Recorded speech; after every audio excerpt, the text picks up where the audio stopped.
Tu es là, assis au bord d'un abîme que personne ne voit vraiment.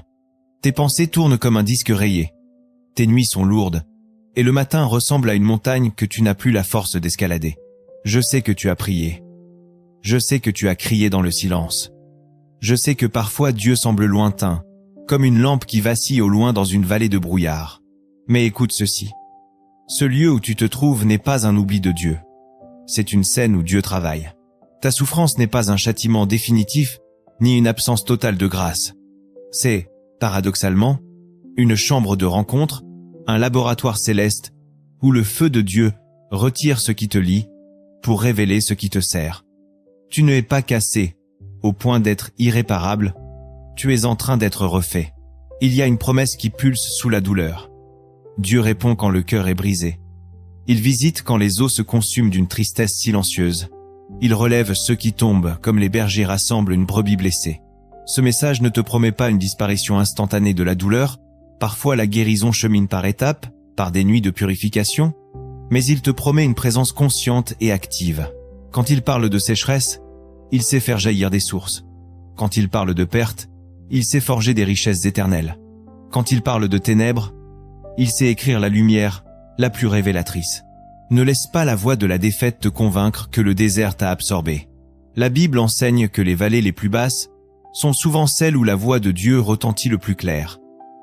Pense à Joseph dans la fosse, à David dans la caverne, à Jésus au jardin des lieux de solitude qui ont préparé une élévation. Aujourd'hui, je te parle pour te secouer avec tendresse. Ton affliction n'est pas une fin, c'est une forge. Dieu n'a pas fermé la porte. Il prépare une entrée plus haute, plus sainte, plus fidèle, et il commence par t'aimer là où tu es, avec la même intensité dont il a aimé ses prophètes et ses pauvres. Reste prêt, même si tu n'en as pas la force. L'espérance est plus proche que tu ne crois. Une réponse divine est en marche pour révéler le sens de ta douleur. Si tu permets à ton cœur d'écouter, je vais te montrer, pas à pas, 10 preuves bibliques de ce que Dieu accomplit dans l'épreuve. Puis des révélations oubliées, des chocs spirituels, une parabole qui ouvrira une porte, et enfin une prière qui te ramènera à la source. Mais pour l'instant, respire. Tu n'es pas seul. Tu es vu. Tu es connu, et Dieu se tient déjà au seuil de ton affliction, prêt à entrer quand tu consentiras à l'y inviter. Avant de continuer, prenez la peine de vous abonner, d'aimer la vidéo, de commenter et de partager à vos proches. Bien, je vous invite à rester et à vous concentrer, car ici, nous allons découvrir des vérités sur comment lutter contre la dépression. Écoute attentivement, comme si chaque vérité tombait dans ton esprit avec le poids du ciel. Chers auditeurs, voici les 10 vérités bibliques sur ce que Dieu fait de toi dans les épreuves. D'abord, Dieu transforme ta douleur en instrument de formation. Quand tu souffres, tu crois que Dieu t'a abandonné. Mais en réalité, il te façonne. Chaque larme devient un marteau divin sur l'enclume de ton âme. L'épreuve n'est pas une punition. C'est une école. Dieu forme en toi une stature spirituelle que la facilité n'aurait jamais produite. Ensuite, Dieu coupe pour faire repousser plus fort. Comme le vigneron taille la vigne, Dieu coupe tout ce qui te retient. Illusion, dépendance, fardeau, peur. La coupe fait mal, mais elle prépare une croissance qui sera plus grande que toutes tes saisons précédentes. Si tu es taillé, c'est parce que tu portes du fruit. Puis, Dieu révèle ta foi à toi-même. La foi est comme un muscle. Elle ne prouve sa force que lorsqu'elle porte du poids. Dans l'épreuve, tu découvres ce que tu crois vraiment. Tu réalises que même quand tes émotions s'effondrent, ton esprit continue de dire « Dieu est fidèle ». La 4e vérité, c'est que Dieu te cache pour te protéger. Parfois, la dépression ressemble à un caveau. En vérité, c'est une grotte de refuge. Dieu te met à l'écart, non pour t'oublier, mais pour te protéger de combats qui te détruiront avant le temps. Comme David dans la caverne, Dieu t'isole pour te préserver. La 5e vérité, c'est que Dieu détruit ce qui doit mourir en toi. Des attitudes, des blessures, des attachements, des illusions. Certaines choses ne peuvent pas entrer avec toi dans la prochaine saison. L'épreuve est le feu qui consume sans tuer. Le feu qui purifie sans abolir ton appel. Après cela, Dieu te parle plus clairement dans la souffrance. Quand tout va bien, tu entends la rumeur du monde. Quand tout s'effondre, tu entends la voix de Dieu. Le silence de la vallée n'est pas un vide, c'est une chambre d'écoute. Bien-aimé, sachez que ce que Dieu ne change pas autour de toi, il est en train de le changer en toi. Tu veux souvent que Dieu change les circonstances. Dieu veut d'abord changer la personne qui vit dans ces circonstances. Il te transforme avant de te transporter. Ensuite, Dieu t'apprend à dépendre de lui, pas de toi. Quand tes forces sont épuisées, quand ta volonté s'effrite, tu fais l'expérience de la vérité la plus haute. Dieu seul est ta source. C'est quand tu t'effondres que tu réalises qu'il te tient debout. La 9e vérité, c'est que Dieu te repositionne. L'épreuve est une transition déguisée. Tu crois que tu perds. Dieu est en train de déplacer ton histoire vers une nouvelle page. Avant que Jérusalem soit bâtie, il y a eu l'exil. Avant l'élévation de Joseph, il y a eu la fosse. Avant la résurrection, il y a eu le tombeau. Et enfin, Dieu prépare un témoignage. Tu ne traverses rien qui ne servira pas un jour.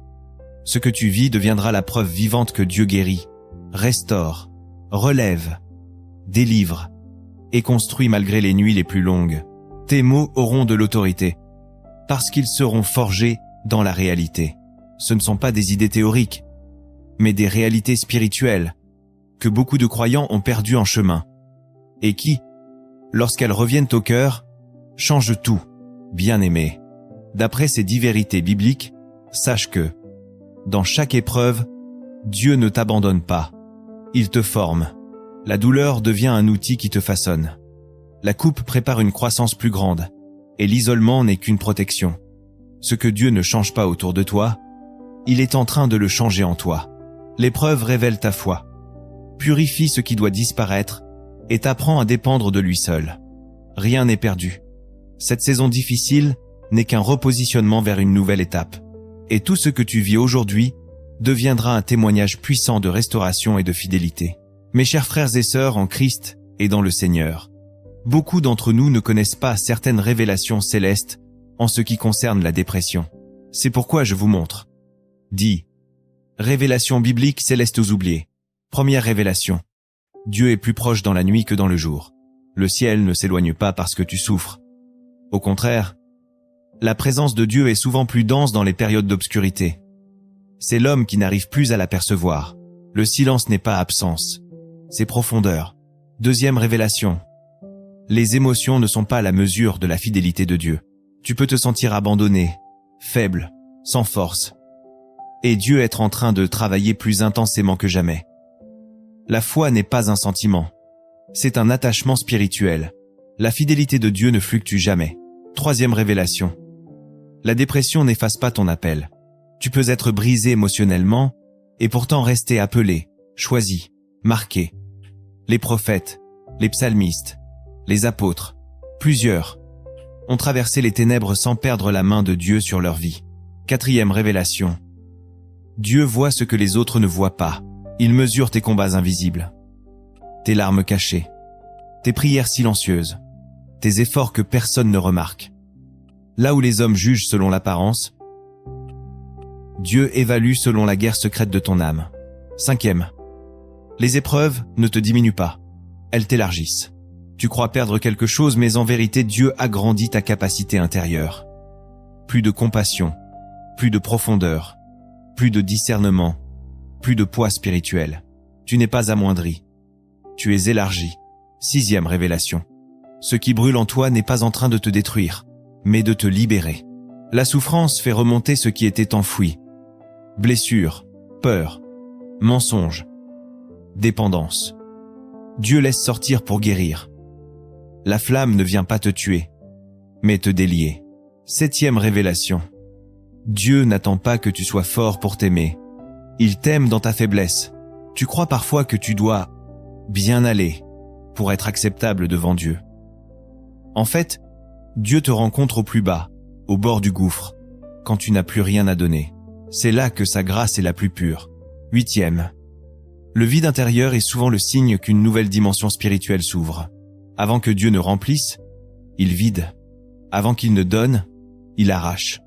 Avant qu'une nouvelle saison n'arrive, l'ancienne se décompose. Le désert est toujours l'antichambre de la terre promise. 9e révélation. Le combat que tu vis n'est pas seulement psychologique. Il est spirituel. Beaucoup ne comprennent pas que la dépression n'est pas seulement une émotion. Parfois, c'est une attaque contre ta destinée. Un brouillard jeté contre ta vision. Une tentative de t'arracher à ta mission. Reconnaître cela change la manière de combattre. 10e révélation.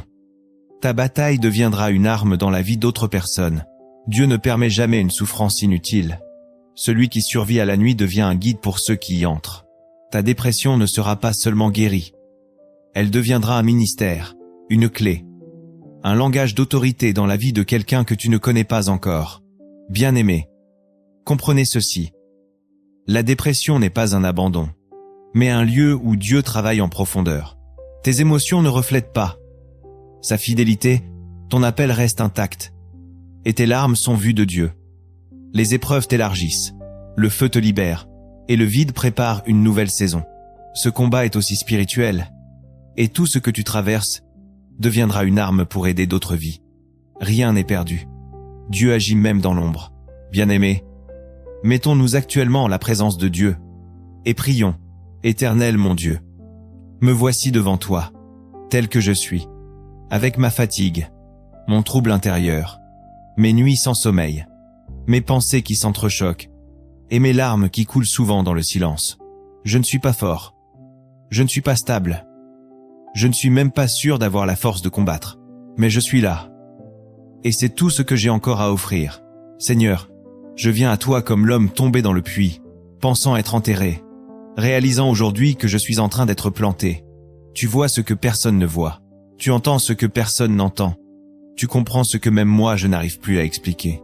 Seigneur, dans mes ténèbres, je te cherche. Dans ma dépression, je te tends la main. Dans ma faiblesse, je t'invite à devenir ma force. Je te demande aujourd'hui de me révéler ce que mes émotions me cachent. Rappelle à mon âme que tu es présent, même quand mon cœur dit le contraire. Rappelle-moi que je ne suis pas seul, que la nuit n'est pas éternelle, et que tu travailles même quand je ne sens plus rien. Père, je reconnais que je ne peux pas sortir de cette vallée par moi-même. Je ne suis pas en train de monter. Je suis tombé. Mais ta parole me dit que même au fond de l'abîme, ta main peut me tirer hors des eaux profondes. Alors, prends ma main. Relève-moi. Tire-moi hors de ce puits intérieur. Seigneur, purifie ce qui doit être guéri. Délivre ce qui doit être libéré.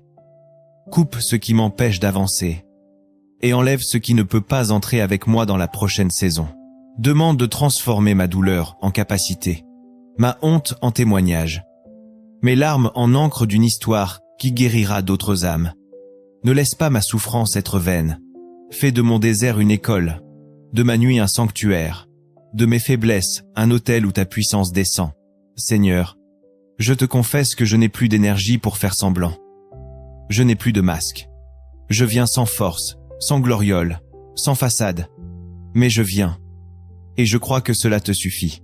Alors aujourd'hui, je proclame que ma dépression n'est pas mon identité, que ma souffrance n'est pas ma fin, que ma nuit n'est pas ma tombe, que ma chute n'est pas une défaite. Tu es mon Dieu. Et si tu es encore là dans ma nuit, alors même ma nuit a un sens. Seigneur, restaure mon âme. Donne-moi un cœur nouveau, un souffle nouveau, une vision nouvelle. Apprends-moi que mes pensées ne sont pas mes maîtresses, mais qu'elles peuvent être soumises à ta vérité. Apprends-moi à parler à mon âme comme David. Mon âme, lève-toi, tu n'es pas fini. Ton Dieu règne encore.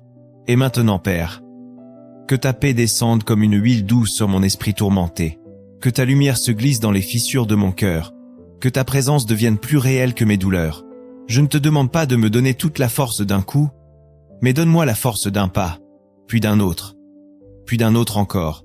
Seigneur, je te remets ma nuit, ma fatigue, mes déchirures, mon avenir, mon histoire, mes cicatrices.